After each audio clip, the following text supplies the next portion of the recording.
met optree en so. Ja. Annelien, daar het seker 'n dag gekom wat jy besef dat jy is 'n pragtige meisie en wat jy toen later ook besef dat jy is 'n beeldskone vrou. Wat beteken dit vir jou? Wel, ek moet sê dat ek besef ek is nie meer 'n meisie nie.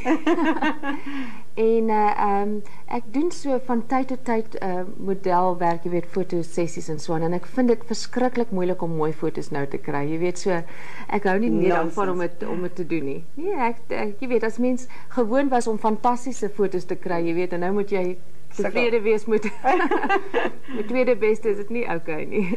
Hoe voel jy oor ouer word? Ek dink dis 'n uitdaging. En ek dink wat ek daarvan hou, ek hou van die kennis wat met ouderdom kom, en ek hou van jy weet, die feit dat 'n mens moet besef dat jy nou moet kyk hoe jy jou lewe leef. Jy weet, goed eet en gesondheid eet en oefening raak al hoe moeiliker om te doen. En dan ook as ek kyk na mense om my van my ouderdom, jy weet, dan besef ek dat jou gesondheid is so belangrik.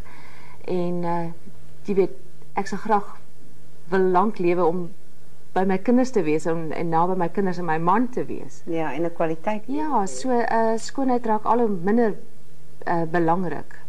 Is net as mens fotosessies doen. Dat is walglik.